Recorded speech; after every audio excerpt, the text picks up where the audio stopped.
What's going on, everyone? Tanner Poppitt here, Madrost and Poppitt's Corner. And if you are looking for the best in physical media, make sure to go check out Bionic Records in Cypress, California. They have been in operation since 1988 and offer a wide variety of musical styles, whether it be punk, jazz, metal, rock, anything your heart desires. Go check out Bionic Records in Cypress, California. Go hit up Mike. Heck, tell him I sent you. Bionic Records, Cypress, California.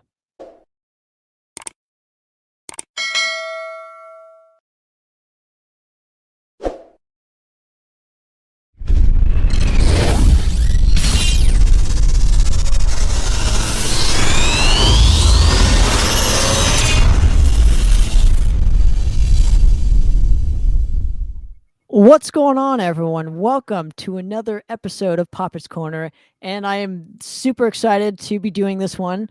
Obviously, the wonderful Mr. Mike Abominator is joining, and of course, Mr. Shannon Frye. How you doing, there he guys? is. Yeah, Hey, how's it going? doing good. So, Awesome. And so, the 15th fucking time. but I'm super Facts. excited to be doing this with you, gentlemen. We're going to be talking a little history lesson for the folks here that don't know what the obviously this particular, what is it, a record label, record store? I think it's a little bit of both at this point. I don't know anything about this, or at least not a lot about this, so hopefully you guys can fill me in and the listeners and whatnot on what exactly Wild Rags Records was. So I'd like, before we get into that specific history, I kind of just want to know when you guys became aware of Wild Rags. Well, I go first, huh? Okay. Yeah, go ahead. So it was 1992 for me. I was still in the Marine Corps. I came back from Okinawa, Japan.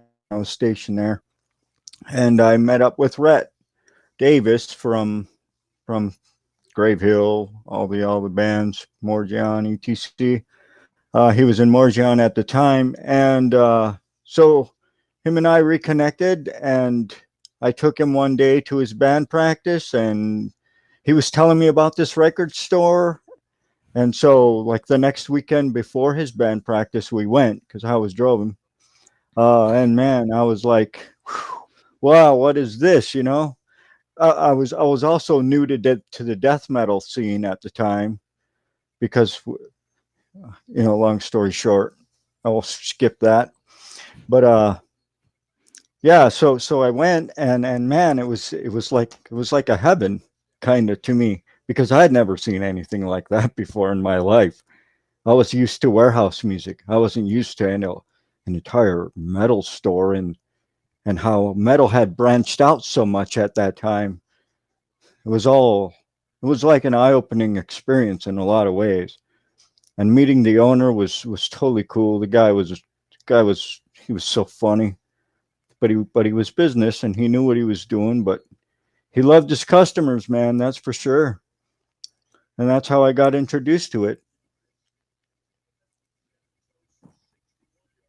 Go ahead, Mike. Well, I initially had heard about Wild Rags Records in the mid 80s. Richard C. had been doing the East L.A. swap meet, actually. Before he had the brick-and-mortar store, he had a, like a display, like a booth at the local swap meet. And a couple of my friends used to go there, and he carried all these crazy records and shirts you can't get anywhere else. So not really sure how he started doing that, but it's just one of those things, I guess, just like anybody else started. And then eventually back then I was still pretty young, and my brother would take me to shows, but it was mostly like bigger shows and stuff. So once he got the store going in Montebello, I didn't go there till like 1987 or so, maybe towards the end of 87, 88, when I met some friends from LA and Anaheim, and we kind of, we were looking for heavier and heavier stuff. We were kind of, thrash was starting to get a little watered down and kind of lame. So we started getting all those death metal demos and everything, and the early stuff, the early death metal stuff that was coming out, and some of the heavier records, Death and stuff like that. So I had heard that, Wild Rags had all this stuff, because some of the stuff you couldn't, like Shannon said, you couldn't get it at the warehouse. You couldn't get it at Licorice Pizza and some of the mainstream places in the mall or whatever. So, we kept hearing about Wild Rags. This is the best record store to get all the underground stuff. So eventually we were able to get one of the buddies to drive us out there. And it was like I said, it was like late 87, early 88 when I first got there and started, talking to Richard C. and Valerie, who ran the clothing section next door, and, became friends with them and just started going there. I mean, I was lucky in high school. I worked at a local park, so I had a really good job for the time, and I would go after school, and I was working 5 days a week, so I had money, and so it seemed like we'd go to Wild Rags. A bunch of us would just jump in the van, whatever buddy was driving at the time when we were in high school. We would sometimes 2 Saturdays a month, at least once a month, we would go to Wild Rags and just buy a bunch of shit, because Richard always had the best underground stuff. So just kind of that's where it started, as far as starting to go to the store. And then, as time went on, became friends with Richard, like Shannon said, he was awesome, man. He was a character too. He could be pretty crazy, as far as if he didn't like people in the store or whatever, or somebody asked him stupid questions, he would say some classic lines, kick them out, threaten them, because he was kind of a hood guy too. He had a bit of a reputation. Don't fuck with that guy. He'll chase you out of there with his baseball bat. He had his baseball bat behind the counter, and he got a little crazy. I mean, I'll get more into it. Obviously, you just asked about Sure. when we first met or whatever, but I'll save the stories for whenever you're ready. Well, I'm just kind of curious for you guys, like what were some of the first bands that you kind of noticed at Wild Rags that you may have not seen at other places? Did you know other bands from the East Coast and saw their specific demos and it was kind of like, okay, this is the store for me? Or was it more of like, I don't know, underground stuff locally in Southern California and whatnot? Yeah, go ahead, It Jack. was worldwide stuff in this store, man. Like, okay, but behind the counter at the store, behind the counter was all these demos from all these bands from who knows where, right? Sweden, Poland, Denmark, Mexico, Ecuador, everywhere, man. Sometimes you were lucky and got it coming through both speakers. Because I got a couple that it only comes through the right speaker. But anyway, so you look at all these demos and you're just like, okay, so first off, that was overwhelming. Then next to that was all these shirts, just from the ceiling to the floor in these little boxes, and you had to pull them out to figure out what was what. And I was new to all this stuff. But at the same time, he was running his record label too. So he had bands on his label like Gamma Side from Texas. So they were on full display. And I don't remember some of the other bands offhand because my brain is blank. But yeah, man, it was everything. And zines too from all over the world. Mm-hmm. People would go to their version of Kinko's or whatever and spin off 1,000 copies, and he would end up with 5 or so. I don't know, but it was seriously it was amazing. Stickers and posters and shirts and patches and those skull rings and pins, metal pins and vinyl records and CDs and tapes. And I'm surprised he never had 8 tracks. And there was VHS there too. VHS tapes, and I don't think DVDs were out at the time. Maybe if they were really slow going. I don't remember. Yeah, 92, 93. I don't think there were anything, but it was vast. It was vast. Yeah, it was like Shannon said, it was just crazy. Tower Records, they had an import section, so you can get some of the Earache record stuff, and you could get Metal Forces magazine in the magazine section from England, later Terrorizer and stuff like that. You can get Napalm Death and Morbid Angel and Bolt Thrower and Carcass and stuff at the at Tower Records. But beyond that, beyond Earache, the early Earache stuff, they didn't really care. Maybe some peaceful stuff like Autopsy and Dark Throne and Paradise Lost. But, you know, Wild Rags they were the first store to have Pungent Stench and, you know, stuff like that, like super underground stuff that you could not get anywhere else. All the South American stuff, Sarcophago, and the early Sepultura stuff. It was just crazy. You know, he was getting, like Shannon said, it was just stuff from all over the world, vinyl and shirts, demos. He was one of the first record stores that I remember locally that was carried demos, you know. And then later he started putting out some legendary stuff like Blasphemy and Impetigo, Nuclear Death, you know, some really cool stuff. Later he did like the Behemoth demo and even like the Emperor stuff, some of the local stuff like Mind Rot and Morjon, Excruciating Terror, you know, wrong hand, Sadistic Intent, Impending Doom, you know, did some classic stuff, you know. He's putting out these classic. Oh, there you go, Ritual. Yeah, he did the Ritual, Bloodlust. There you go. Right. Yeah, the hardcore demo series, you know, Recipients of Death and Resistant Militia, you know, Blood Cum, a lot of classics. And but yeah, just for me, it was mainly the South American, European, and Canadian imported stuff that you just couldn't find anywhere. You know, it was almost like, Earache Records is awesome and everything peaceful. That's old news, man. I want the Nuclear Blast stuff. Richard was like one of the first people to carry Nuclear Blast. I wonder how he got the connections to carry that stuff and meet all these bands from all around the world, because he was probably tape trading. And he was tape trading, but he had been around so long, and like the Nuclear Blast and Censure Media people and even Earache and Peaceful, they all started out from the scene, you know, from the underground. They all started out from the deep underground and kind of just, you know, worked their way up or whatever. Richard had already been around for so long, you know. I mean, he was telling me stories about hanging out with Jim Morrison and shit like that in L.A. back in the day when Jim was still alive. And, you know, it was just crazy listening to these stories, you know. And he used to go to that, maybe Shannon will remember this, the Foundation's Forum. It's kind of like the precursor. It's just think of the NAMM show, but not equipment. It's just a bunch of, you know, bunch of underground bands, label people and bands and all these movers and shakers in the music scene that go to that, right? Well, Richard used to go there and he knew everybody, you know. So I don't remember, because when he would go to that, I was working there. We'll get into that a bit, but I was working at the store for about a year, and I'd be at the store with Valerie and he'd be at the Foundation's Forum. So I never went to the Foundation's Forum with him. Plus all that fucking schmoozing shit, man. You guys know me, man. I'm not good at that stuff.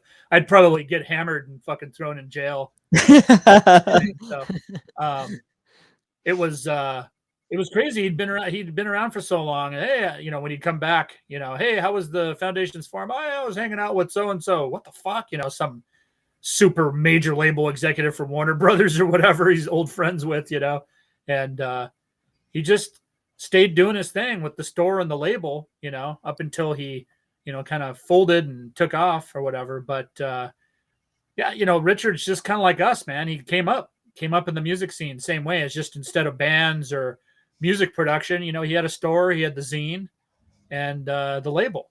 You know, the zine's very legendary too. You know, that newsletter. I mean, when I was working there, what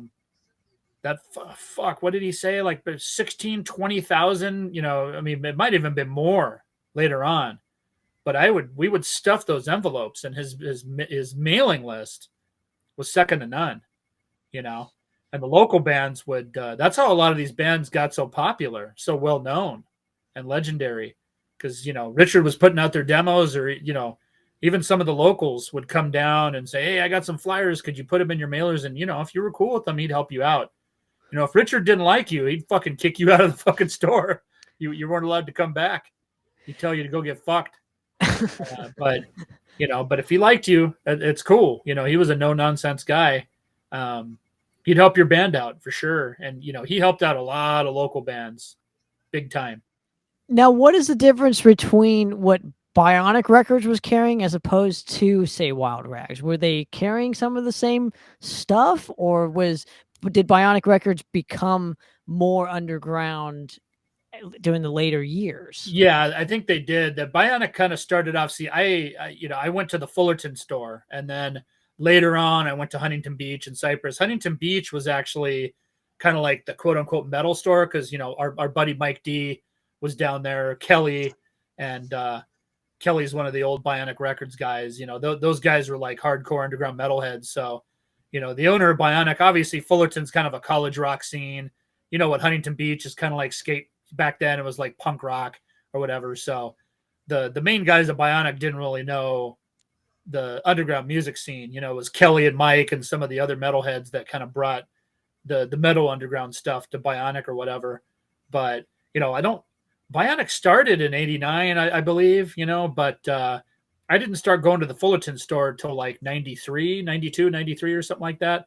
I didn't even know about it because I was just always going to Wild Rags. And there was other stores, obviously, Rockaway and Aaron's and stuff like that. But there was nothing like Wild Rags. Even as awesome as Bionic is, and, Mike's, I think Mike has the best store around, even just in Southern California in general. It's what's definitely my favorite to go to. There's nothing like Wild Rags. Wild Rags is just a unique thing. Also because of the label, too. The label, the zine, and the store. So it was like a three-headed monster that was just legendary, like I said, because of this records he was able to put out that everybody loves now. And even his fanzine that was going out to thousands of people all around the world. I've never seen a mailing list like that. We'd be in there for 14, 16 hours stuffing envelopes, getting that stuff out of there. Sometimes it would take 2 days just to get all that done.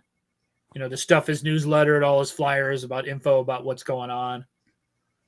I'm wondering when Wild Rags actually started. Maybe we could start there too. I would assume somewhere around 85, 86, I believe. I mean, don't totally quote me on that, but yeah, because he was still at the East L.A. swap meet in the early to mid 80s. So I believe that location opened up sometime in the mid 80s. Like I said, I didn't start going there until like 87, 88. So I showed up a couple years after. A couple of my buddies, older buddies, went there a little earlier. And then, our friend, Shannon, my friend, Rhett, obviously, Rhett, he was going there a little earlier too. He's a little older than I am. I think he was going there. Plus he lived around there. Him and his dad lived around the area, not too far from that vicinity too. So, if I remember, he would always talk about when we were in high school. He would always talk about making a trip there on the weekends sometimes. So that would have been like 86. Yeah, that sounds about right. I mean, it's got to be somewhere between 84 and 85 that he finally opened up the store, possibly. So I don't even remember when he closed up either. That would have been. I remember that part. That would have been 98. That he closed. Was it 98? Yeah. At that point in time, not to skip too far ahead right now, but at that point in time, 97, 98, I was living in South Dakota, and I was writing back and forth with him through emails because I just discovered what an email was, right? And so he would write me back, and then he sent me the newsletter, and I was going to help him be like the ambassador, sales guy. Yeah, kind of like, is that what he called it? Something like that. Yeah. But for the South Dakota area, because I was totally down with it, man. Yeah. And I was starting to order from him again after all those years. And then when I moved back to California is when he closed. Interesting. And I want to get to that part because that'll probably end this particular story here. But let's go back to the glorious beginning, shall we? And so you guys obviously go, let's start with Mike because obviously he went there a couple years before Shannon, respectfully. But I kind of want to know too, during that specific time, what was some of the costs of these particular imports and records at a Wild Rags, because it's still like a mom and pop kind of store. Yeah, the imports were a little bit pricier. Back then LPs were like $10.99, domestic or whatever. Imports were like anywhere between $18 and $20, depending on what it was. sometimes you got the fancy gatefolds and stuff. They might be a little bit more expensive, but yeah, it was always reasonable price. I think the demos were like $5. Like Shannon said, he had the demos behind the counter, and there was tons of them. The one speaker recordings that Shannon was talking about, that wasn't even Richard's fault. That was a local jackass that was bootlegging band shit, and he didn't tell Richard that. So Richard was getting bootlegs or whatever. Richard was a businessman. A lot of people will dispute that, and he's got a bad rap, online or whatever. People that don't even really know what they're talking about, or might have heard stories or whatever. There's some other people that he rubbed the wrong way that are still pissed off at him too, but he wasn't aware of the one speaker recorded demos. He was a fucking businessman. Why would you be selling inferior product if you knew? You know what I mean? So it's just that local jackass. He just didn't record him properly, and unfortunately, Richard. There was so much stock in there, he couldn't tell. He couldn't check or test every single tape. So, but yeah, it was the prices were pretty normal and reasonable for the time. And I want to get in. Well, we'll get into the rumors and the stuff I've particularly heard, because that's all I've heard about Wild Rags. Were some of the shenanigans that went on with that whole place. So hopefully we can educate some people and put some of those rumors and stuff to rest. But Shannon, for you, could you afford at that specific time, these specific imports, or did the prices kind of go up around, what did you say, 92? Yeah. I wasn't really into the import stuff. I was mostly into the demos because I was just so fascinated. And like Mike, demo, right? The demo is always better. Yeah, man. So I was obsessed with the demo stuff, and I remember getting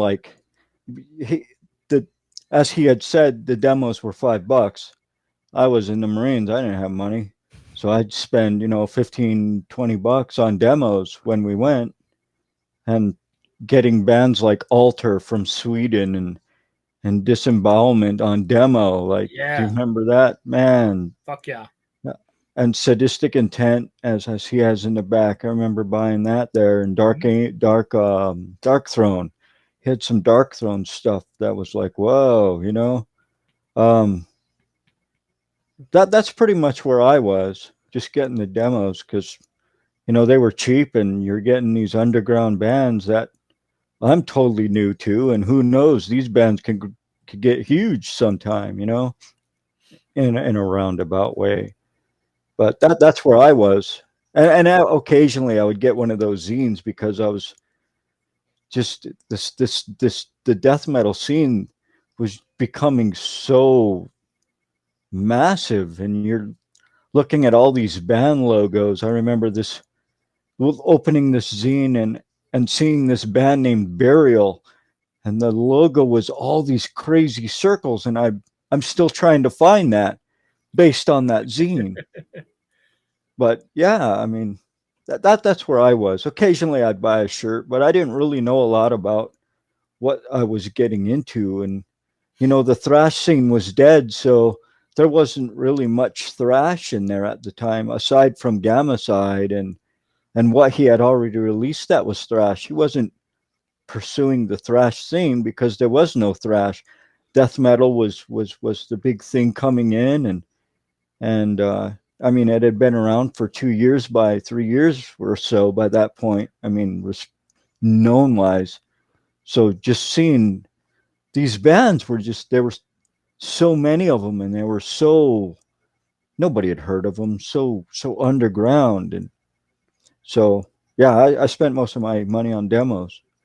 And I'm kind of curious. So you mentioned a point here where these bands could get bigger and whatnot. I'm just kind of curious if this specific store had in-store signings and whatnot, and some of the bands that were coming through there, if this indeed was the case.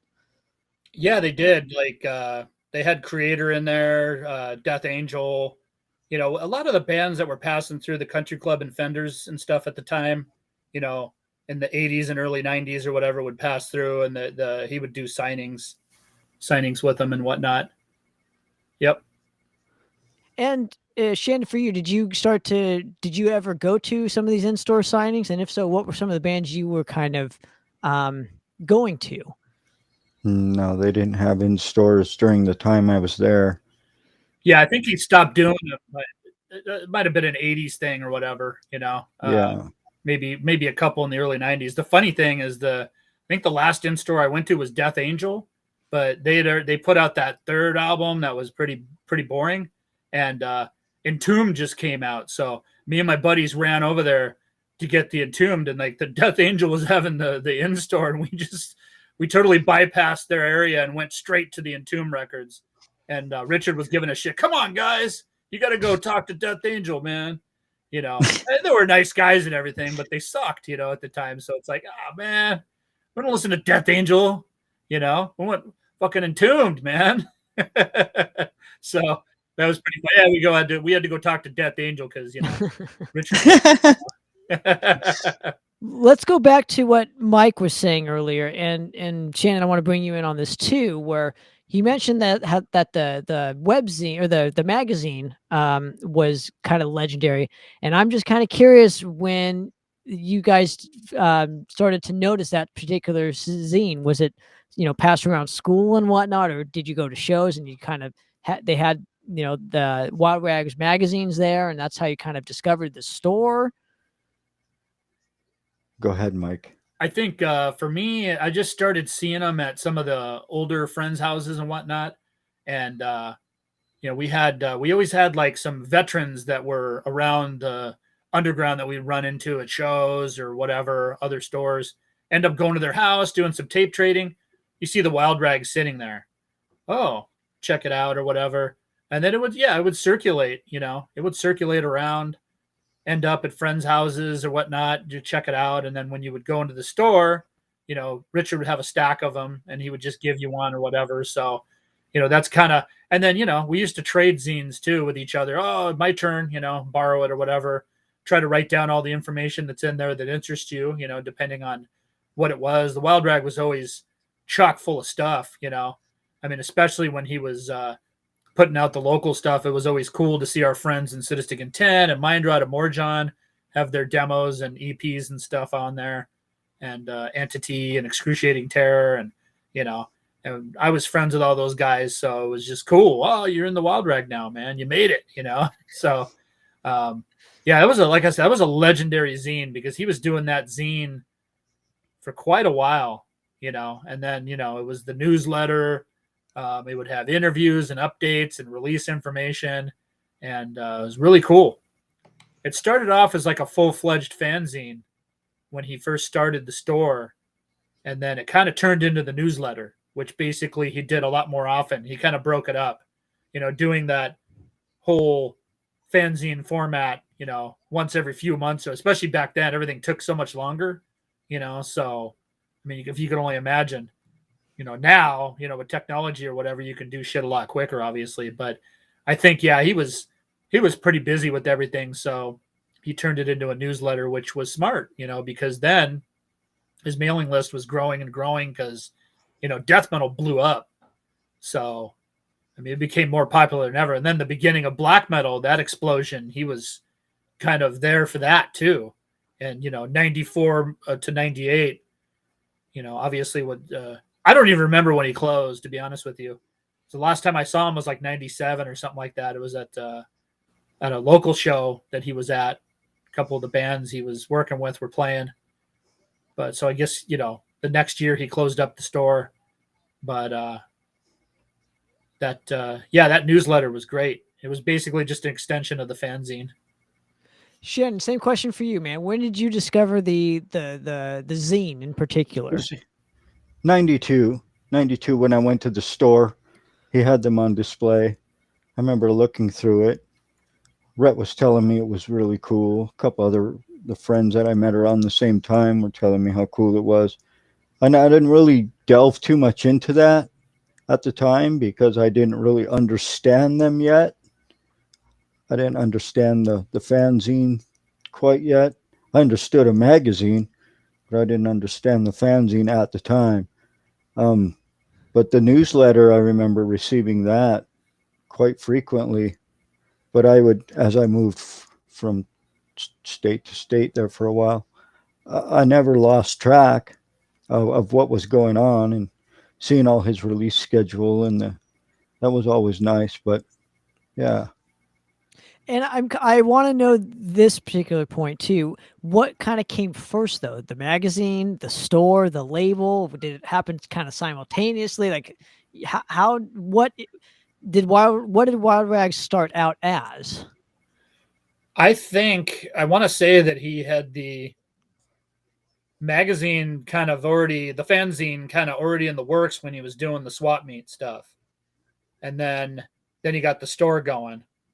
And then the label kind of came shortly after that, I believe.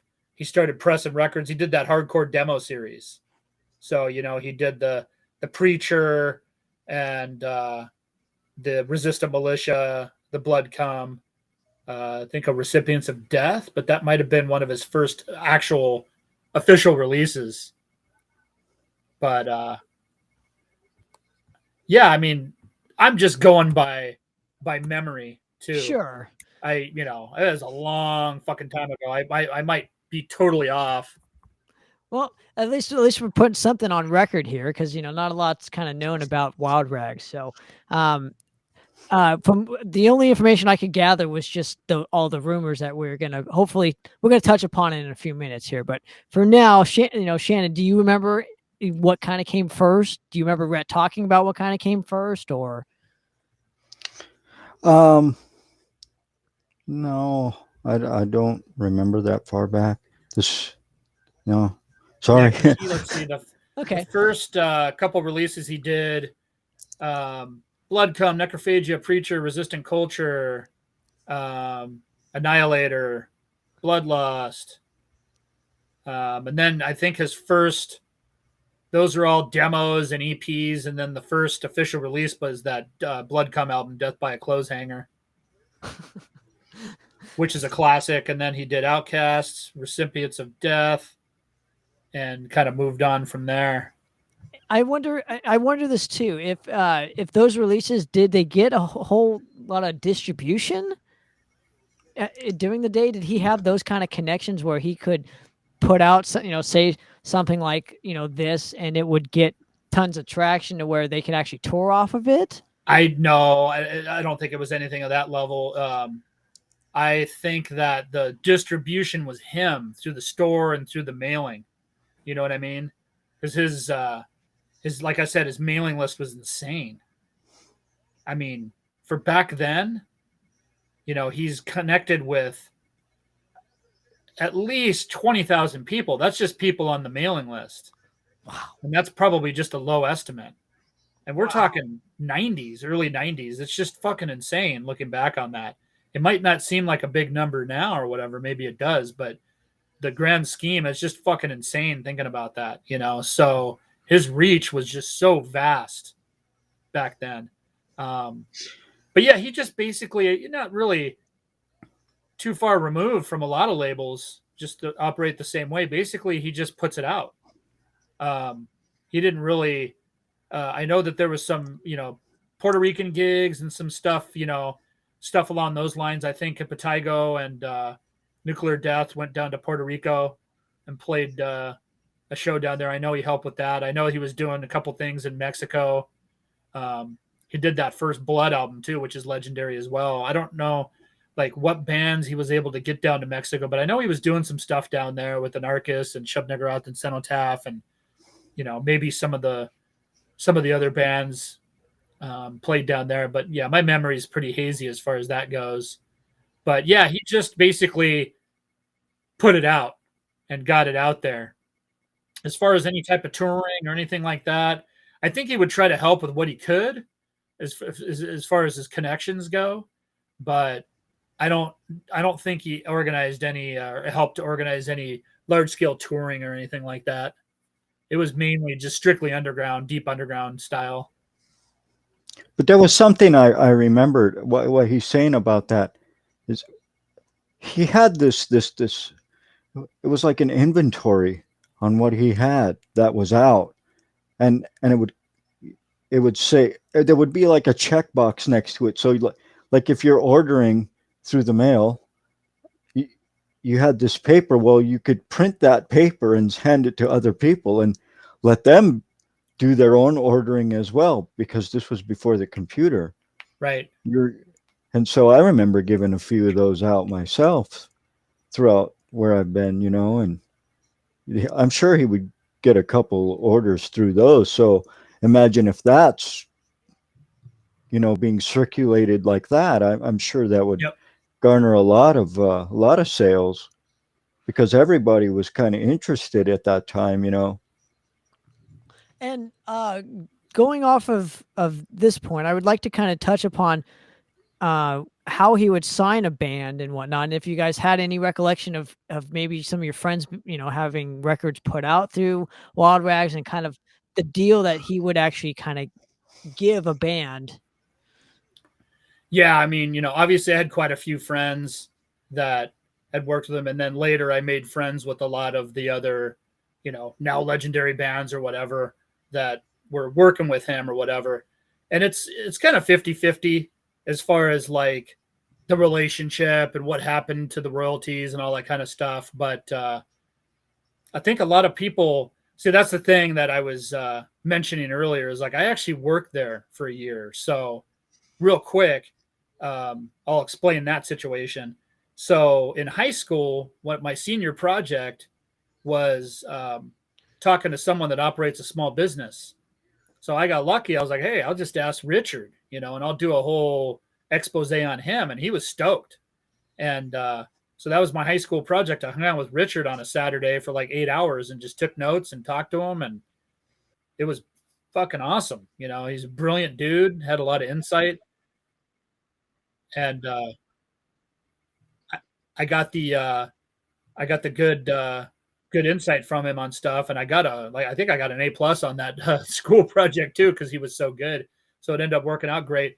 And then from there, he asked me, "Hey, do you need a job? You want to work here? I think we seem to get along okay, and yada yada. So what do you think?" He's, "I need some help around here." Sure. So that's basically how I got the job there or whatever. So I actually saw firsthand the business aspect of it, and I'm not really sure, like, what the contracts or whatever that were signed, what those said. Nobody will ever know exactly what was said, miscommunications, this and that.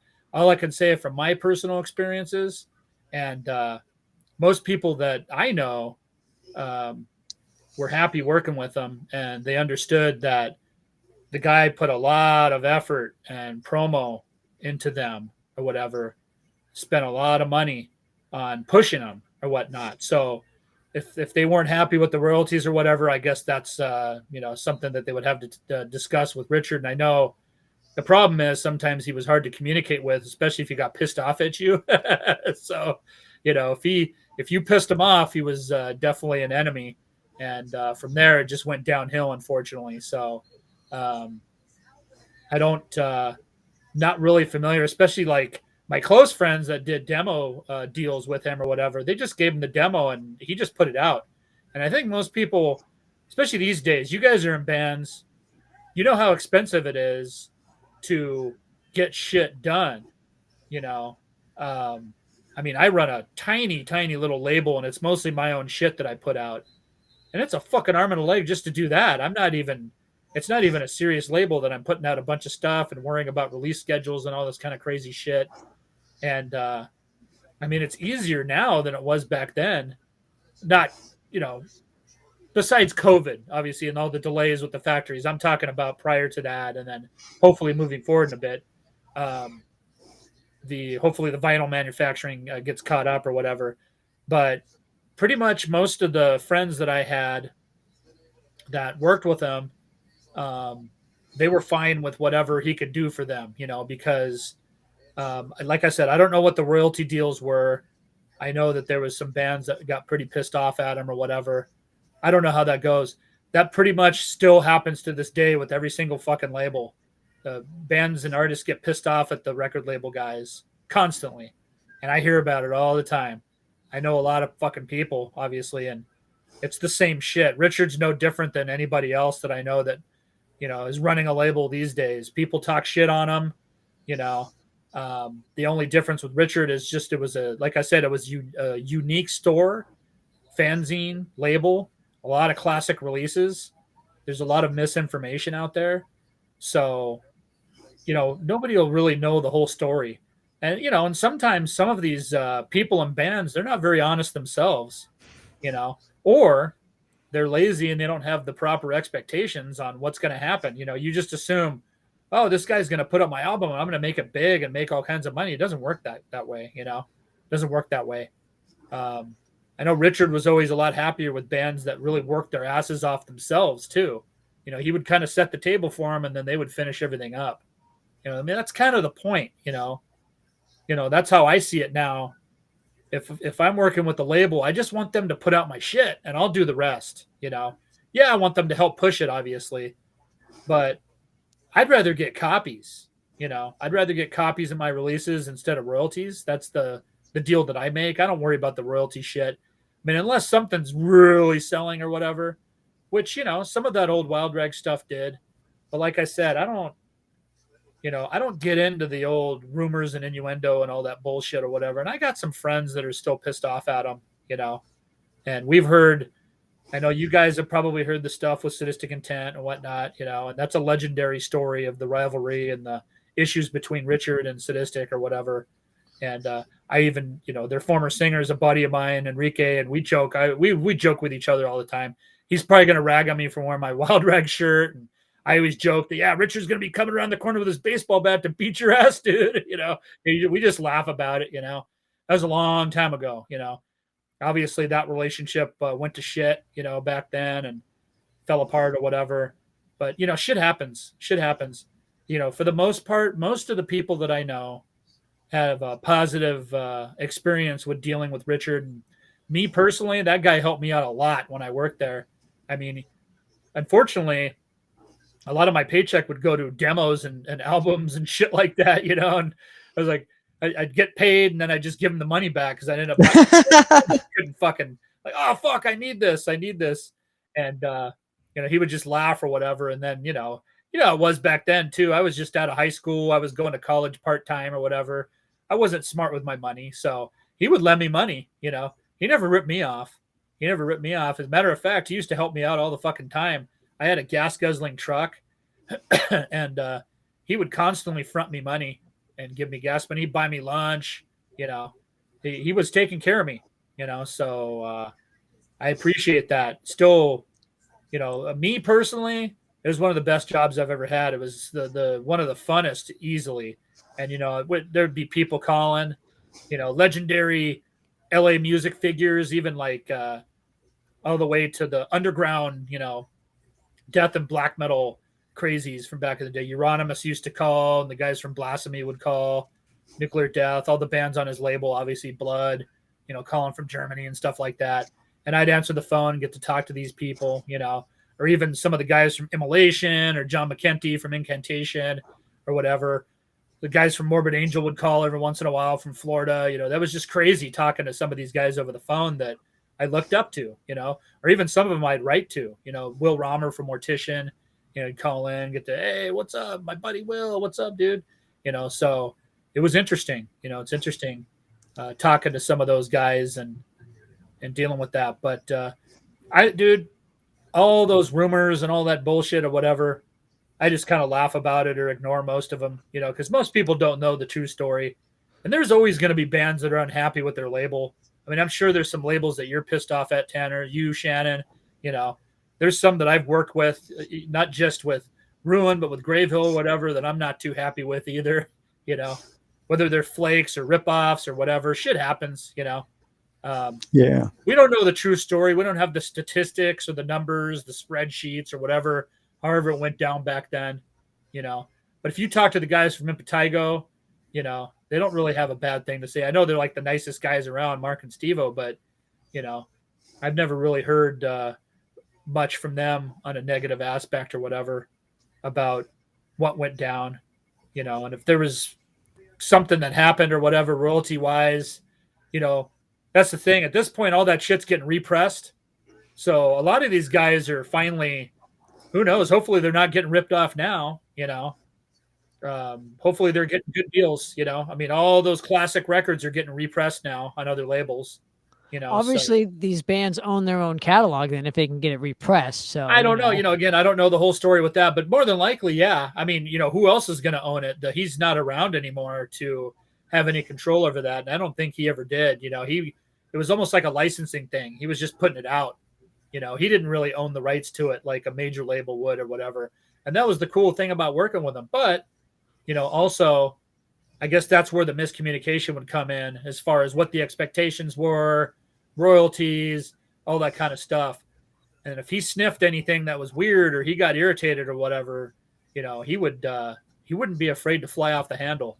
And it was entertaining working with him sometimes. If somebody pissed him off, you know, he had no filter. He'd want to kill him. You know, he'd chase him out of the store with the baseball bat, and it was fucking hilarious for me. Now, let's go to this specific storytelling, and I want to know from each of you what your favorite memory or memories are from either just walking into Wild Rags or talking with Richard or meeting the bands or I don't know, finding a hidden gem in there that you've been searching for a number of years. Or yeah, go ahead, Shannon. I was babbling for a bit. Your turn. Well, for me, the most memorable time was going in for the first time, because I was not expecting to see anything like that whatsoever. You know, when you're used to warehouse music or Tower Records, and you walk into a place like this, it's like, wow, you know, the whole experience is brand new. So for me, that was the greatest time. That was my greatest memory. But aside from that, was always, you know, twice a month or so, right? And I would mosey on in there, and I would listen to him tell his stories about what happened that week to Rhett or something, because he didn't know me, and I looked like I definitely didn't belong in there, you know. So I didn't have the image as everybody else did, you know, short hair, and probably pretty sure I got made fun of at times, but I don't care, you know. But yeah, hearing his stories was quite funny. So as Mike's saying, how he talk about chasing people out of the store with a baseball bat. I've heard a couple of those stories. Yeah, for me that was pretty much it. See, my thing is I didn't spend a whole lot of time there. Like I got out, I got back from Okinawa in '92, and the beginning of '93 I was gone again, but I never lost track of the store. So my experience at the store is limited. let me go off at this point. Why do you think that is that you kept in contact with them, even if you were only there for say a year? Because that means that store offered something more than just CDs and tapes and T-shirts, and I mean, what else did it offer you? The fact that I can buy it no matter where I'm at, that was awesome. That's why I kept in contact, and I was on his mailing list. Um, but yeah, if I wanted to order a Suffocation T-shirt, or if I wanted to order a Sadistic Intent cassette or whatever, I can do that right away. You know, I mean, it would take a little while for it to come. What didn't, but that was always the greatest aspect of it. You know. Did it offer you a sense of community there too, though? Did you start to meet a lot of your future friends at this particular Oh yeah, store? yeah. Yeah, as a Okay. matter of fact, I think I met Mikey at the store. Yeah. Either was at the store or one of the concerts that was there closely after. Yeah, I think you came in with Rhett one time, and one of those early times in '92 or something like that. Yeah, yeah, I remember that. Yep. And then this is another thing that I remember. There was a flyer in the store that I think Morgion had put there, but it was a show that Morgion was playing with Entombed and Exorder and Dead Horse, mm-hmm. and Spankies. Yeah, Spankies. Yep. Yeah, that was a great show.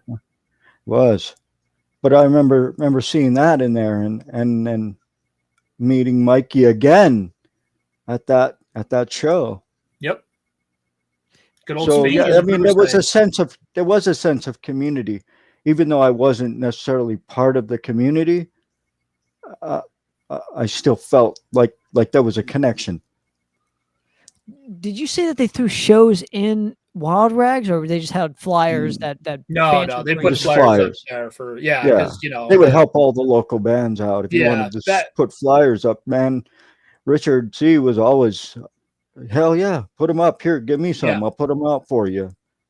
Yeah, because Richard was friends with, by the time the death metal bands were all getting big and signed and putting out albums and touring the States, he was already friends with Nikkei Anderson and David Vincent and, all these later to be legendary names in the death metal scene or whatever. So he's like, oh, yeah, put it up, whatever.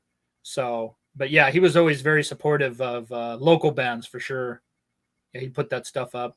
Yeah, matter of fact, I met Mitch. I'm, in Gasp with Mitch. I met him at Wild Rags for the first time, like in the early 90s. He'd go in there, and it was definitely a community for sure.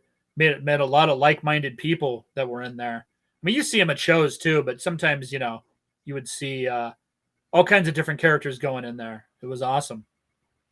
And lastly, because we already talked about all the rumors, I don't want to have to like. I didn't get my stories in, man. Oh, well, there you go. Give us some stories, Mike.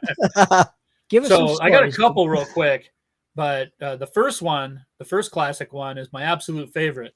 So we had this was like the summer of '92, and Richard was doing really well. So he had me, and then he had to hire one other person. There was a local girl from Montebello that came in, and I think she was, just went to the local high school. Maybe she had graduated by that time, but I don't even think she was a metalhead. She was like goth or punk rock or something, but she came in there and she seemed cool or whatever. So she basically was, Richard hired her. She was in there, but we kind of learned the hard way that she was like really slow for whatever reason. Not sure if she was stoned or she was just really lackadaisical, but Richard didn't like that. She'd be folding shirts and kind of not paying attention when people needed help with stuff. It's just Richard was already getting irritated with her after a couple days. So I think at one point I had a day off, and she was in there by herself with him and Valerie. And Valerie was Richard's ex-wife. They started the business together, but they got divorced, but they remained friends. They're on friendly terms. And they ran Wild Rags together. And Valerie would do all the clothing, which was like leather and spandex and studs and all the metal stuff from back in the day. And so I guess the girl had a bad day or whatever. Richard fired her. So I come in the next day and Richard's, I fired that bitch, this and that, and I'm just cracking up. What? Oh, man, what happened? And he's like, God damn it, you're not allowed to take a fucking day off anymore, Mikey. This is bullshit. So I was just laughing about it or whatever. So a lot of times during the early part of the shift, I'd be in the back doing inventory and Richard be up front, handling the cash register and everything. So I'm in the back and I just hear this cursing going on. What the fuck? So I go and I hear the tail end of this argument. And what happened was the girl was pissed and she came in and her and Richard had an argument over her pay.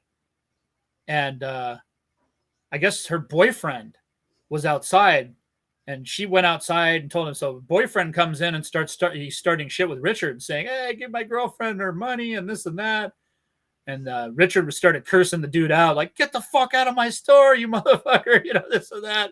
There was this big old argument going back and forth. And Richard told the guy, go to the back alley. I'll meet you back out there.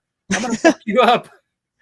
And I was like, whoa, what's going on? He's, I'm going to go kick this guy's ass. And he's got his bat with him. What are you going to fucking kill him? He's all, no, I'm going to bring my bat. Make sure I'm not going to get jumped. You better have my back. I was like, yeah, sure, man. Go back there. We go in the back and Richard kicks that door open. He's ready to fucking just pulverize this guy. Richard's got the bat and the guy is all like, fuck you, man. You ripped up my chick, this and that. Richard's all, fuck you and fuck your chick. You fucking, she's an idiot and so are you. There's some other funny lines. He had a classic line that he had told her. He told him and was just ragging on her, because he had a fucking wicked sense of humor. But I forget off the top of my head what he had said, but he was basically told them to fuck off. And that was just one of the funniest fucking things I ever seen. I still laugh about it, thinking about it. I still remember it to this day. Every time I drive through Montebello, that old location, I always think about that particular, not just working there. It was fun, but that particular thing that happened, it was just hilarious. That event was an all-time classic. There was another like glam dude that came in, some like regular just rocker guy comes in, you know, and Richard's like, hey, how you doing? And oh, cool, dude. Hey, man, you got any denim Guns N' Roses jackets? And, you know, this is like 92, you know. Guns N' Roses is old news as far as heavy music. You know, they're doing fucking Paul McCartney covers now and shit. And they're all over MTV and touring stadiums, doing all these ballads and shitty music. And, you know, so we're just shaking our head. What the fuck? And Richard's like, yeah, here, you know what? You know where you can get a Guns N' Roses jacket? Yeah, bro, tell me. Well, turn around, go back outside, make a right, and get the fuck out of here, you fucking poser. Of course, I was fucking laughing my ass off. The guy's like, hey, man, fuck you. Richard's like, no, fuck you, you fucking poser. Get the fuck out of my store. We don't even have any fucking stupid Guns N' Roses in here. So that's just one too many, you know. And, you know, it's the funny thing. The other side of that is the normal side of Richard, the everyday Richard. He's just a fucking funny dude, really cool guy. And, you know, like Shannon said, he was really tight with a lot of us that knew him for a long time. You know, he was a really good friend, and you can go in there for hours and just bullshit with him, you know. And he always joked, man, get the hell out of here. You're sucking up my air conditioning, you know. And it's like, hey, man, you know, because there'd be people coming in there.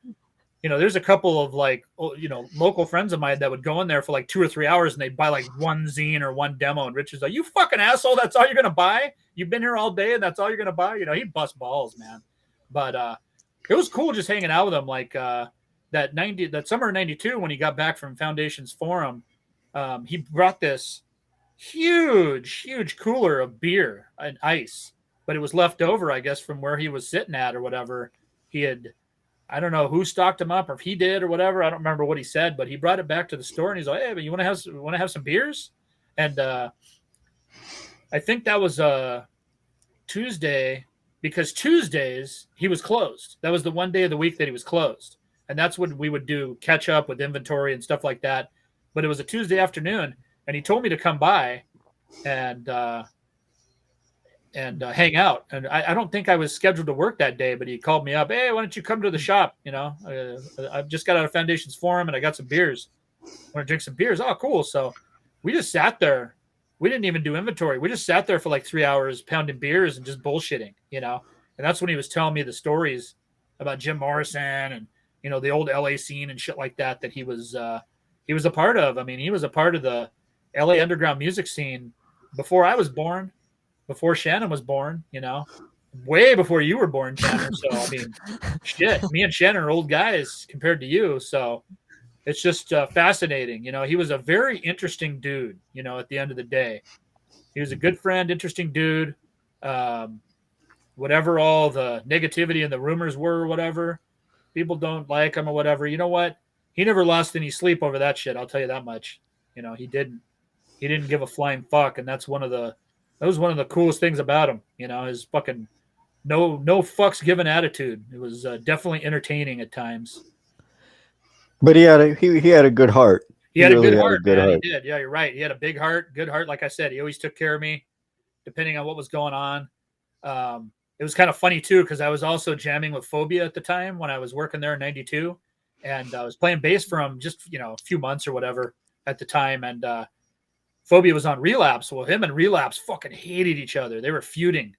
I don't know what started it, but Richard just did not like those guys. And they used to send faxes. You know, his nickname was Dixie.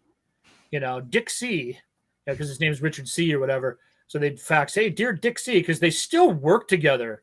You know, but eventually Richard said, all right, I don't want any fucking Relapse stuff in my store. I think McEntee talked him into getting the Onward to Golgotha in the store just because John and Richard went way back, you know. All the John's bands from back in the day always had demos at Wild Rags and the 7 inches and stuff like that. So other than that, Richard didn't want any Relapse shit in his shop after a while. I think that ended up there was some cooling off later on. I think they ended up kissing and making up eventually. I don't know. But, Richard was like, one time he was going to let me go because he felt like, well, you're a Relapse artist, but you're working for me, and I don't want them using you, putting you in the middle. And I didn't even know that he was bummed out about it until Valerie pulled me aside and told me. She's like, hey, I talked to Richard last night. He's you should talk to him because he's thinking about letting you go over this, feud with Relapse or whatever. And I was like, what? I'm not involved in any of that shit. I mean, I've just joined Phobia, and I don't have anything to do with Relapse or whatever, good or bad. I don't even know. At the time, I didn't know those guys. I didn't meet them till later, I'm friends with Bill now. I don't really know Matt all that well. Bill hasn't been part of Relapse in years, but at the time, I didn't know those guys. So I was like, oh, dude, it's cool. They're not going to put me in the middle of anything. Because they brought that up. Oh, you do have a Relapse family member working for you, just to fuck with them, So it was just funny. The back and forth, But yeah, it was interesting. But yeah, no, he had a good heart. He was concerned about that and getting me in the middle of all that bullshit or whatever. And I just thought it was fucking comical. I was like, oh, man, that's between you guys. I don't give a fuck about any of that stuff. Plus, that whole thing's stupid anyways. If you guys just fucking get together and have some beers, you could probably work it out. No, fuck those guys. This and that. He had his famous temper, so yeah, whatever. It was all good. He had a good heart though. When was the last time that you went into Wild Rags? It had to be about 97. Like I said, I saw him at a local show. I think Internal Bleeding, because he put out the Internal Bleeding stuff, and I think they played here with 6 Feet Under. This is the first time 6 Feet Under and Internal Bleeding played L.A. It's like at the Roxy or the Whiskey or something. Roxy, I think. And Richard was there because he really, he broke Internal Bleeding to the public. He really pushed that band. And they loved him and he loved them. They worked really hard and Richard respected that and really pushed him. And so Richard didn't go to a lot of local shows. He was so busy with the shop and the newsletter and everything at that time. But that was the last time I seen him in public besides the store. And then, I went there a couple times in like 97. But there was no indication that he was closing shop at that point. He didn't really lead on to me about that. But yeah, I got to say about 97, probably late 97, last time I seen him. Shannon, same question. When was the last time that you went into Wild Rags Records? 92. Yeah. So it was the last time I was in there. I never got to go back. But the closing, like I was in contact with him a month before he even closed. He never let on that he was closing. I think maybe what might have been like a last minute, in a roundabout way, a last minute deal to close the store. But there was no indication he was even closing while I was in contact with him. Yeah, I think our, Rhett's wife, Lily, she had a little bit of insight about that as far as I think he just got fed up with everything. And he just like, I'm going to go do something else. He just didn't really care anymore. He didn't want to deal with it. I think he just said, fuck it. I'm going to go do something else now at this point. So a lot of the rumors about what happened at the end or whatever are kind of comical too. But when it comes down to it, I think he just closed up and left town. That was it. What kind of void do you think Wild Rags Records left on our community out here? And what did it teach you that, say, it could apply to other record shops that have popped in our local community and maybe are still here today, that it could learn from a Wild Rags or whatnot? Yeah, I think. Go ahead, Shannon. Okay, I would say for those newer-esque stores that are open now, they could have learned a lot from how this store ran because of all the merchandise that he supplied everybody. For demo cassettes, a lot of stores would have probably succeeded or would be succeeding today. I mean, I don't know about today. Today's so different. Everything's on the internet. But for those that like the physical product, like demos, the vinyls are huge now. The zines thing, I don't know if they would come back in print. I think they would do fairly well, but everything's online again, but just the amount of merchandise that he had was to find all these crazy posters that he had that you can't find anymore. I mean, to have that restocked, all the shirts, like record stores nowadays, if they invested in all those shirts that they had, man, they would make a killing, a killing. And the patches, Yeah. patches are back big time.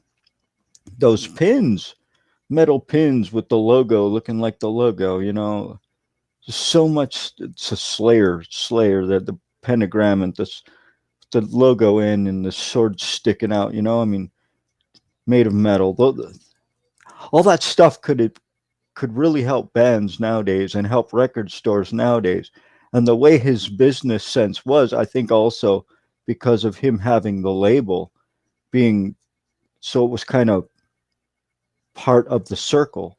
You know what I'm saying? Like, I think that could be helped a lot. That's Yeah. No, I how mean, I see it. I agree. I agree with everything that Shannon said. And like I said, it was a unique thing because it's kind of unprecedented to have a store, a label, and a magazine, later a newsletter, but still, I mean, with the newsletter format, he was able to get that out to way more people, I mean, you got to charge for a full magazine, which that's how it started, but it was unique the way he operated. And I mean, to this day, as far as underground metal, like the heavy duty stuff, it's the best record store of all time, at least in the United States that I know of. I mean, there's, I'm sure some of the Florida death metal people and New York death metal people have their favorites. Same thing with Chicago, Houston, some of the hotbeds and bigger cities that had killer record stores. But you have people from all over the world coming to Wild Rags. Everybody would come there when they're in town, from Japan, Australia, Europe, Canada, South America. Everybody had to come to Wild Rags. He had everything. He had access to anything. And if he didn't have it in there, just like Mike D now, Tanner, our buddy, at Bionic, if he doesn't have it in the store, he'll try to hunt it down for you. Richard was the same way, and it's like Shannon said, it was just a 80s metalhead dream. All that OG, the patches, the pins, the rings, you can get bullet belts in there, leather jackets, all that gear, leather wristbands. If you wanted to go full out metal, they had all that shit. You wanted to look like the guys on the back of the Sodom, in the Side of Evil. Get yourself a bowl cut, a fucking bullet belt, and a fucking leather jacket. You're fucking, next thing you know, you're a fucking angel ripper, So Wild Rags, I mean, Valerie could probably cut you a bowl cut haircut if you wanted to too. Maybe Richard would do it if he fucking was pissed off at you. Cut your bowl, fucking cut you a bowl haircut, got your leather jacket, your bullet belt. But yeah, it was just crazy. And then, the Tower Records and places like that had magazines, and they had local fanzines or whatever, but they didn't have Slayer Mag and stuff like that. That was the first time I ran into Slayer Mag, Uniforce, and the Book of Armageddon and Chainsaw Abortions and the Balance of Terror, Dying Terror, just crazy, crazy fanzines from back in the day that are now so legendary, and you can go in there and get it. You can look behind the counter, look at those demos. That's how I found out about Nihilist and later Entombed, found out about all the Swedish and Finnish brutal death metal stuff, heavy duty stuff. He had all those demos back there, Crematory and, the Entombed and Interment, Abhorrence, Zeisma, shit like that. So you couldn't get that. And even 7-inches, all those crazy 7-inches back in the day, because, how it went, a band would do a rehearsal, they would do their demo, they would do their 7-inch, then they would do their full length. That's how the process went back then. Bam, bam, bam, bam, So he'd have all that stuff. There was so many more 7-inches back then. That's one thing that sucks about today is the lack of 7-inches, because, I'm a vinyl collector, so I like that type of shit. But it was just crazy. He had all that stuff. So fucking A, man. When anything like that closes and stops, it's just a bummer. But nothing lasts forever. Kind of, I mean, Shannon's been at it a long time, so have I. And even, you're younger than us, Tanner, but you've been at it for a while yourself. So we've all seen things come and go. venues and bands and people and labels and you name it, you know. It's come and it's gone, you know. And what has lasted forever, you know? Nothing lasts forever, but some last a very long time, you know. But that's great, you know. But it's kind of like all good things come to an end in that sense. So who knows? You know, a lot of record stores kind of really had a rough ride in the 2000s or whatever. Who knows if he toughed it out, what would have happened? Now, I mean, you know, it's a little bit different. I don't know if he would have been as successful as he was in the 80s and early 90s. And even that first, you know, that wave of black metal that blew up in 94 moving forward or whatever. I know he was probably doing really well with that for a while. You know, there you go.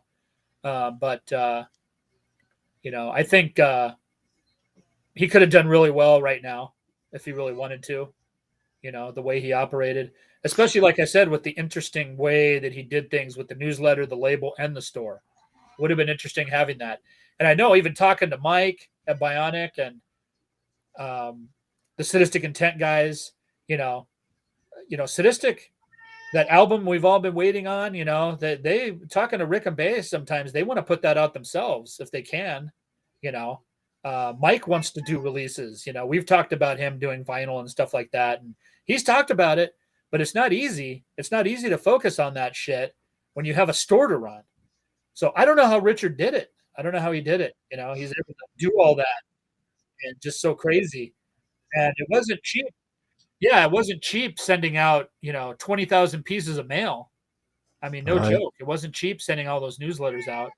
Not to mention the stuff that he printed, like Shannon said, he had them in the store. He had stacks of them in the store, and he would hand those out. You know, so unless he didn't like you, he'd make you pay for it. But, you know, it wasn't like he was just made of money, you know. And as most people will tell you, it's, you know, sometimes just like with what we do with the bands, you know, a label can be an abyss that sucks every cent that you have into it. So, you know, because you got to constantly put back into product or whatever. So I think if there was a store around nowadays, I think that they should and could go that route.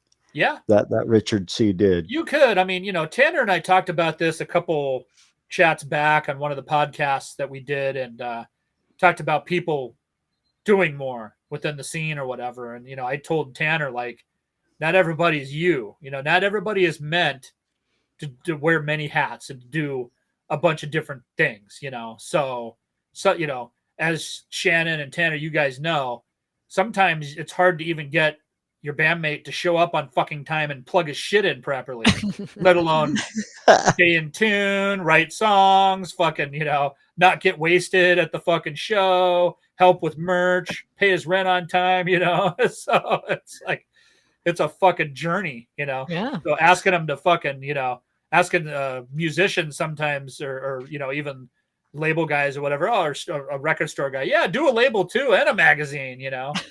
So fuck all that, man. I don't know how he's able to pull that shit off, but, you know, more power to him, man. That was fucking great.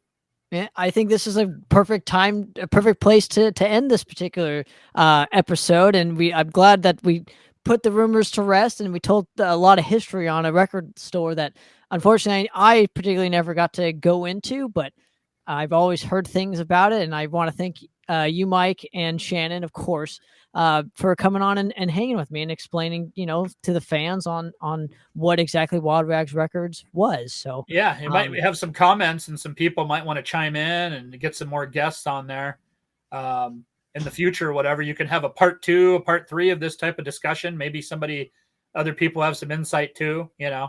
I mean, I have my story, Shannon has his, maybe other people have theirs too or whatever. So there you go. No question on that. So, gentlemen, I want to, again, thanks so much again for coming on. Make sure to go check out, I don't know, Ruin, Gasp, Vrenth, Venger of Blood, Madrost, I don't know, Zing's Bistro.